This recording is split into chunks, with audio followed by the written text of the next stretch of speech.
Okay, good morning, everybody. Let's get started.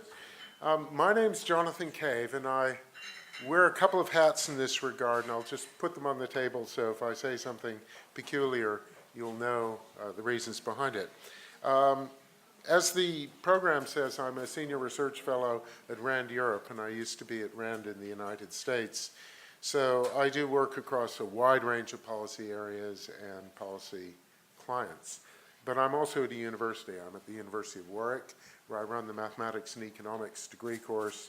And by training, I'm a game theorist and do complex systems analysis. So for me, cities it's partially the kind of Jane Jacobs thing about this marvelous human invention, and partially it is a model of these kinds of things that we have to struggle to understand because their most interesting behaviors are emergent and difficult to trace down to what individual players do. The way this is going to run is that I'm going to introduce the speakers one by one. Each will have 10 minutes to make opening remarks. And for that part of it, they will be sitting down in the front row.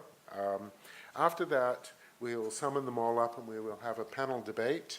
And in the panel debate, we will question each other, but we will also rely on you to ask questions. And these can come in two forms. If you're feeling bold, you can put your hands up and ask a question out loud.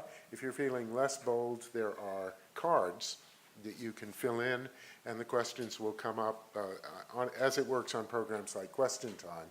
Your questions can be fed into me, and then I will put them as sharply as you like to the members of the panel.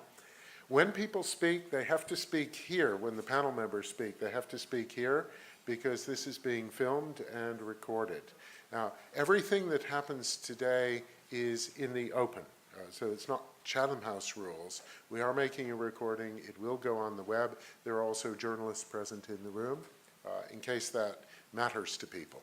Sometimes it encourages them to make bolder statements than they would have done otherwise, and I certainly encourage that. And is there anything else? Oh yes, you will each have a feedback card, which I would encourage you to fill in, and at various times I may remind you to do that. It should be in your pack of materials that you received. Now, I'm not going to say very much about smart cities myself. I have my own views. We did a study for the Parliament mapping smart cities across the European space. I just want to say that from my perspective, among the most interesting things are the way in which the movement has evolved from the actions of particular interested parties within individual cities to something which has a coherence as a concept of a city, and how the city's intelligence can serve the needs of its people and how it can be differentiated. I'm also interested in smart cities as a platform where different kinds of, stakeholders is the buzzword, come together, not just because there is this common thing, the city that they are constructing, but because their interests in doing so are very different. Small neighborhood groups have particular problems they wish to address. People with particular value systems, for example, around the environment or land use and the location of work and living space, will use a city as a demonstrator or a platform to make that idea visible.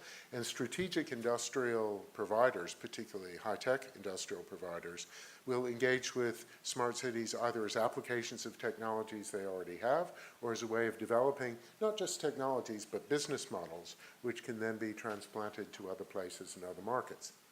In the process, the smart city thinking can spread. It can spread to other domains. And if I had one criticism of what I'd seen so far, it was that there were a profusion of pilots.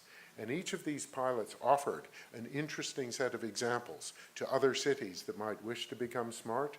But the political consequences of copying what somebody else does, particularly at local government level, and particularly where they're being squeezed by national governments bent on austerity, is such that it's easier to do your own thing than to copy somebody else's best ideas, which means that we have a lot of novelty, but perhaps not the kind of sustained innovation that I think we all believe is possible and desirable.